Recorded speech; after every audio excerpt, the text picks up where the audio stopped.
Hello.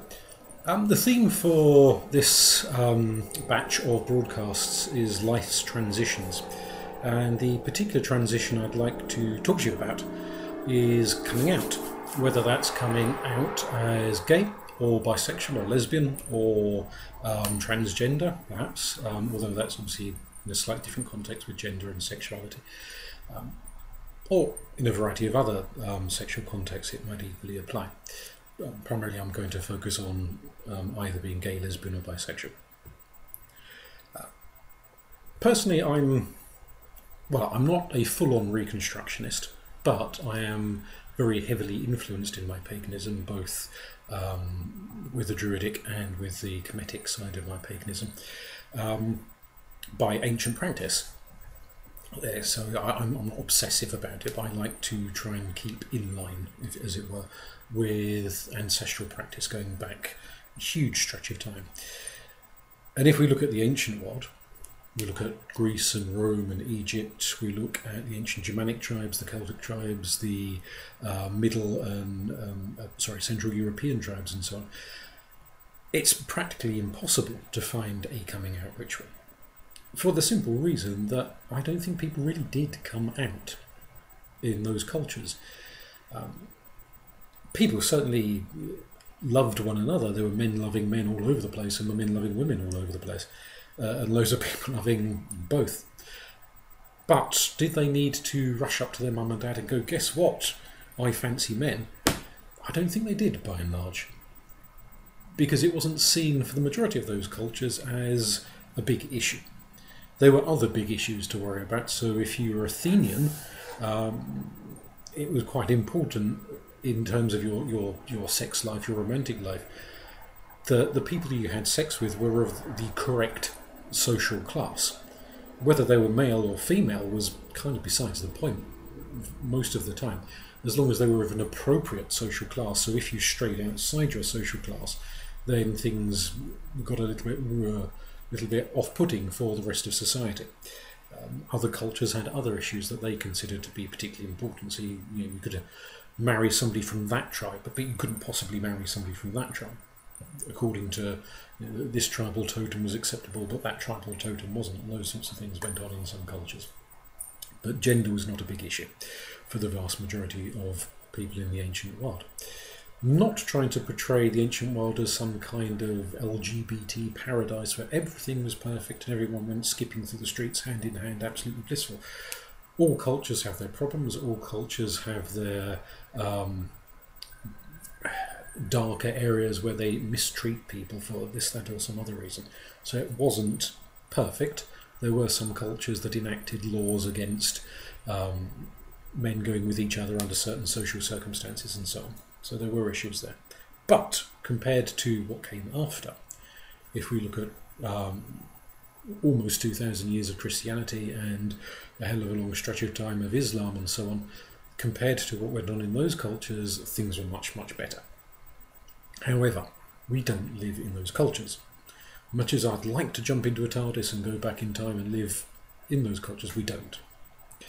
We live in a culture in Britain, and likewise for many, many, many people in other parts of the world, where we've had hundreds upon hundreds upon hundreds of years of one or other mainstream religion saying two men to go together, two women to go together is wicked and terrible and sinful and awful, and if you want to do that, you're either possessed by demons or you're desperately immoral and you'll go to hell and you never go to heaven. Or you need curing, you're diseased, you're mentally deranged, you need medical treatment. One negative argument after another, after another, after another has been offered for century upon century. That's the background we live in. In Britain, we are obviously very, very lucky. You look at other parts of the world, Somalia, Russia, and so on.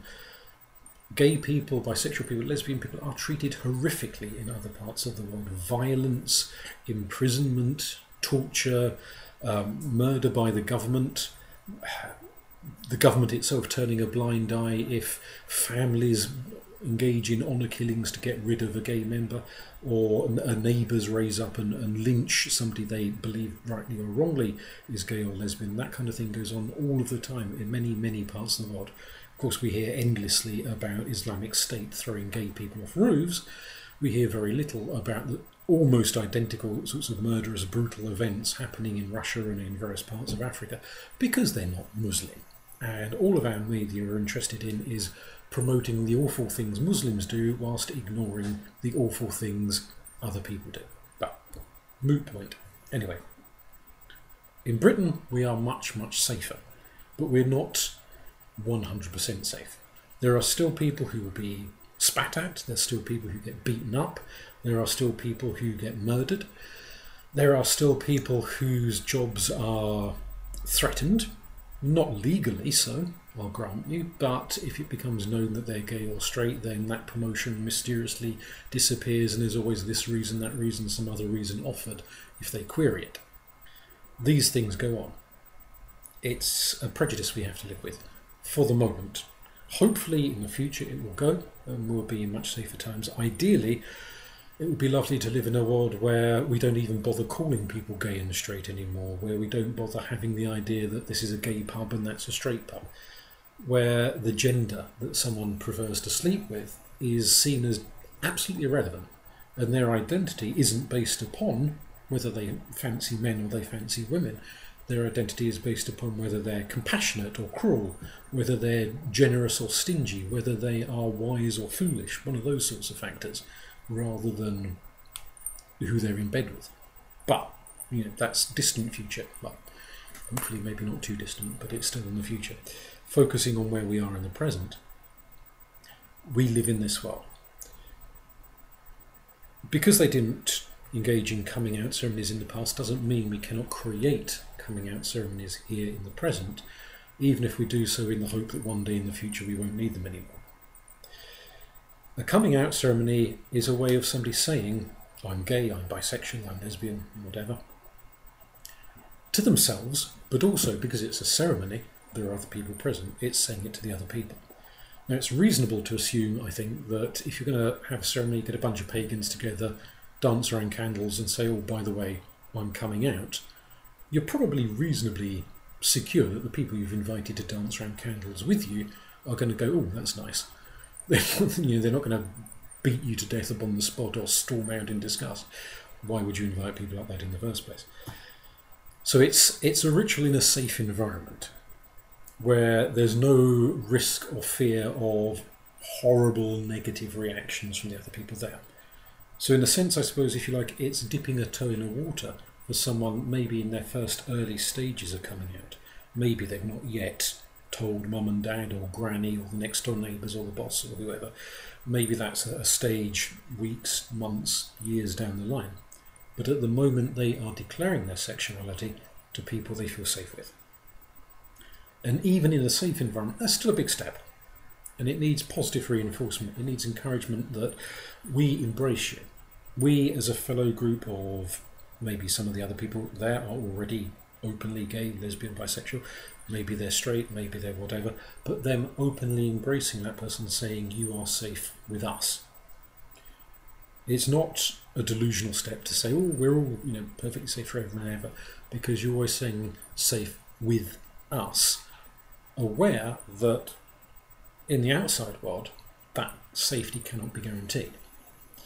It has to be fought for, it has to be achieved, it has to be attained, it has to be, once you've got it, defended, because there are no end of politicians and imams and bishops and preachers of one shade or another who are desperate to get those laws, those protections removed, so they can go back to what they consider the good old days, which some of us consider the really, really bad old days. Having said that, the ritual is that first, or at least early safe space, that early safe affirmation. A ritual, of course, isn't just between humans. Unless you are an atheist pagan, in which case you'll view things differently, but for a polytheist or a pantheist or duotheist pagan, whatever else, there is a realm of spirits. of other beings, of ancestors who may be present at that ritual to acknowledge who you are. And of course, some of your ancestors, whether you know it or not, some of them may well have been gay or lesbian, bisexual as well. So maybe great-great-great-uncle Fred, or whoever he is, who died a bachelor perhaps, and everyone thought he was a little bit strange but didn't say anything because that was the way the world was at the time. His soul, his spark in the afterlife may be there to witness a distant relative achieving something he only ever dreamed about in his lifetime. So that's something to bear in mind. Beyond the spirits of the deceased, there are elemental spirits, there are gods, there are goddesses, there are deities, and who you choose to invite into your sacred space is up to you. It will depend upon the cultural background of the type of paganism you're practicing, whether you're a heathen or a Wiccan or a Hellenic or a Kemetic or whatever.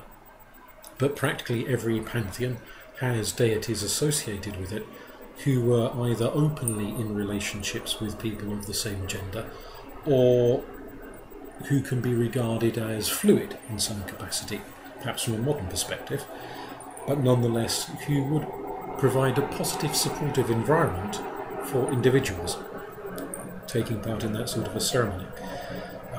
For example, in Taoism, there is a deity Tu Shen, the little rabbit god, who is seen as a particular protector and guardian of gay men.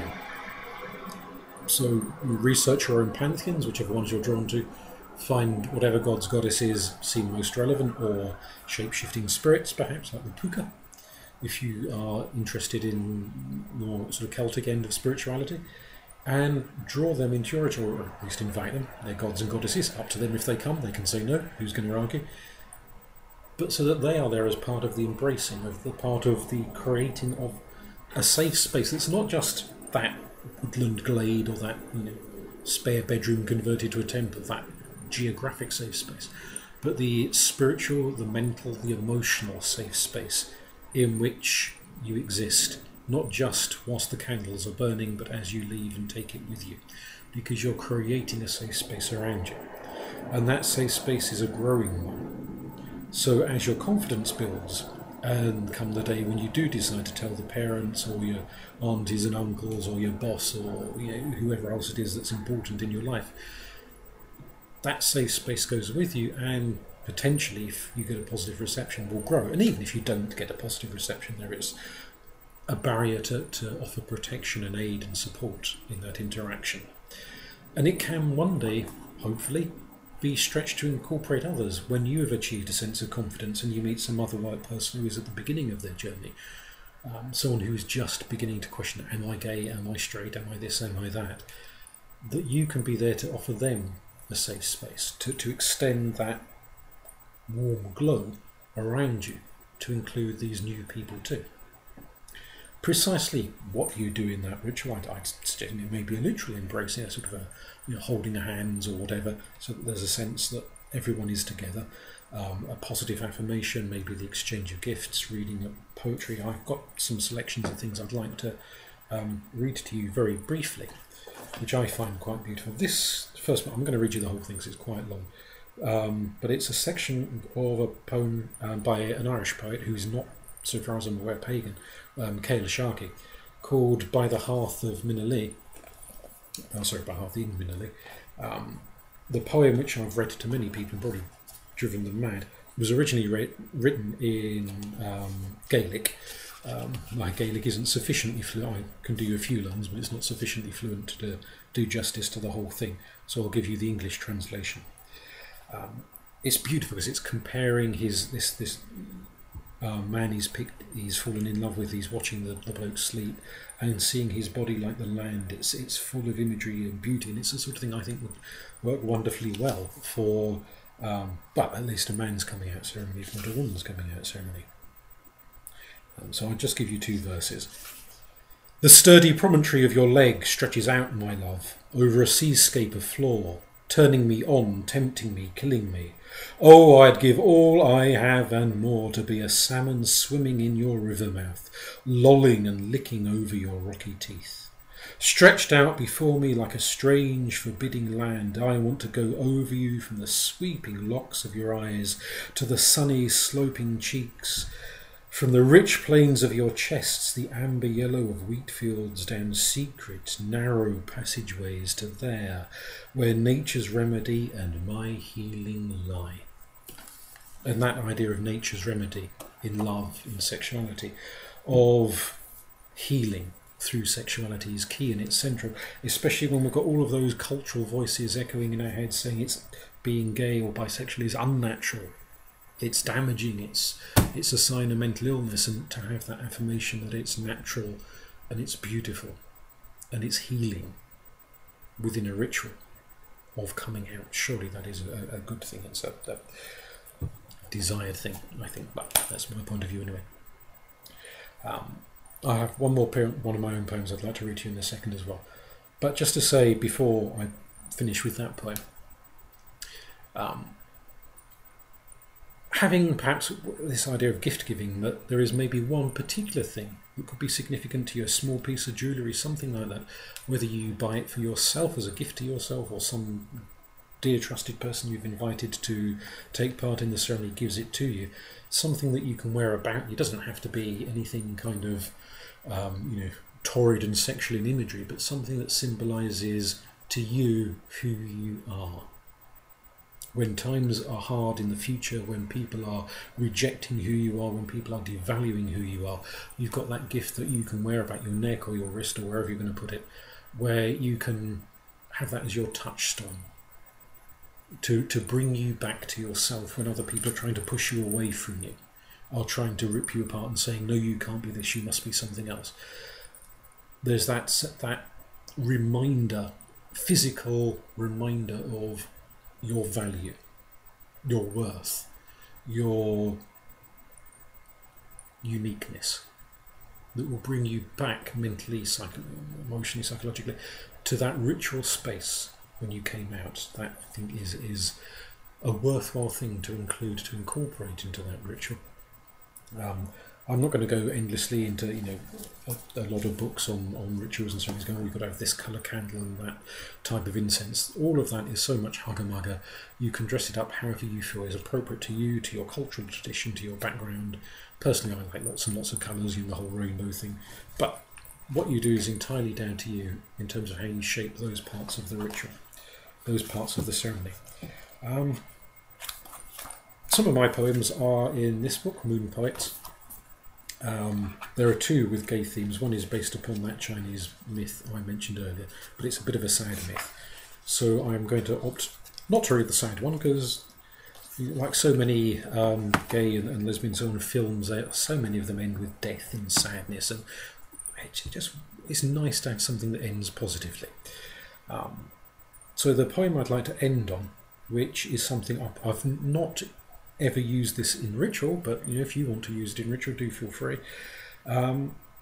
It's called The Song of Mr. Tumnus, because like an awful lot of people, I saw the recent-ish film version of The Lion, the Witch and the Wardrobe, and Mr. Tumnus was really rather nice.